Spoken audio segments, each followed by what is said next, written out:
कुलभूषण जाधव की वजह से भारत पाक रिश्तों पर बुरा असर पड़ेगा। जिस तरीके से आप लोग कर रहे हैं, एक हिस्टीरिया जो डेवलप कर रहे हैं आप इंडिया में, हिंदुस्तान में, पब्लिक में, उससे तो बड़ा बुरा असर पड़ सकता है। बिल्कुल, हमेशा ऐसे ही होता है। आप ये हमेशा करते हैं, ये पहली दफा नहीं है।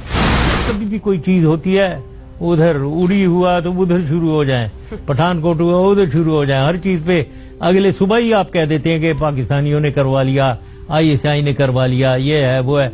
वो अगले दिन सुबह बगैर इन्वेस्टिगेशन के आप लोग शुरू हो जाते हैं और पब्लिक में एक हिस्टीरिया पाकिस्तान के खिलाफ विपक्ष करते हैं आप। ये तो आप लोगों की अपनी आदत बनाई हुई है आपने।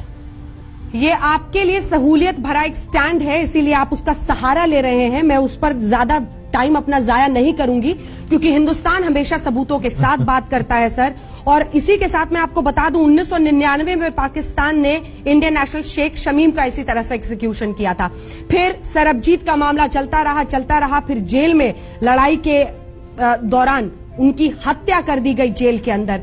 मेरा सवाल यह है कि फर्क देखिए अपने आप में और हम में। बांग्लादेश हो, वहां से लेकर कारगिल तक, हमने हर बार आपकी सेना को जबरदस्त करारा जवाब दिया, लेकिन फिर भी आप समझ नहीं पाते हैं और आंखें तरेड़ने की हिम्मत करते हैं।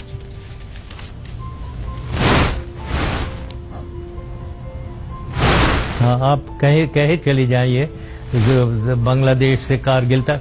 कारगिल में हमने आपको गर्दन से पकड़ लिया था, आपकी फौज को, और आपकी फौज रो रही थी और भागते हुए bill Clinton, president bill Clinton के पास कि वो उनको कहने के लिए कि ये पाकिस्तानियों को कहें वो निकल जाए। उल्टे मुंह आपकी सेना भागी थी सर, लौट के उल्टे मुंह आपकी सेना भागी थी। बरकत ने लौट के आप पढ़िए जिसको मर्जी हो। हम नहीं मानते, हम भारत सरकार का वर्जन मानते हैं और वही वर्जन जिसको पूरी दुनिया ने माना है। मेरा सवाल आपसे ये है, आप इक्के दुक्के यहाँ के एक दो लोगों की किताब पढ़ते रहिए और खुश रहिए। सवाल ये है कि पाकिस्तानी सेना की मंशा क्या है, वो क्यों ऐसा कर रहे हैं? फेयर ट्रायल के बिना, काउंसलर एक्सेस के बिना, वो एक आपको पता है सर, चप्पे का पता है। एमनेस्टी इंटरनेशनल ने भी इसकी भत्सना की है। कारगिल में गई हैं?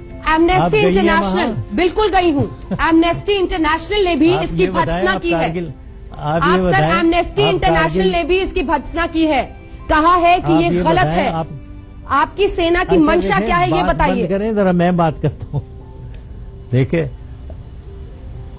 आप ये बताएं, आप कारगिल गई हैं कभी? और मेरे से आप कारगिल की बातें कर रही हैं जैसे आप गई हैं।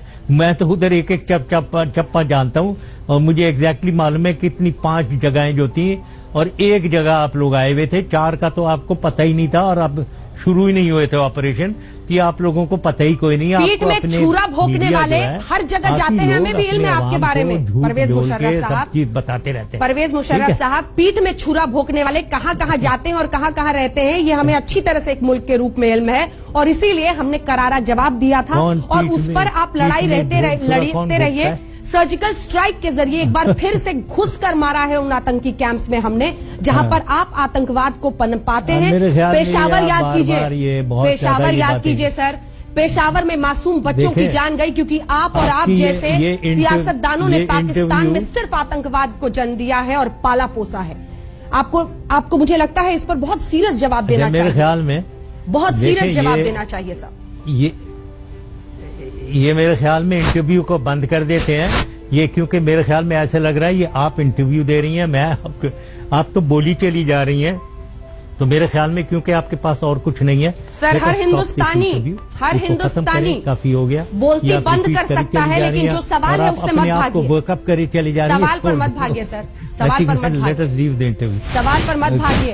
पेशावर के बच्चों पर सवाल कर दिया तो आप माइक हटाने लगे। आप जरा तमीज से बात करें, आप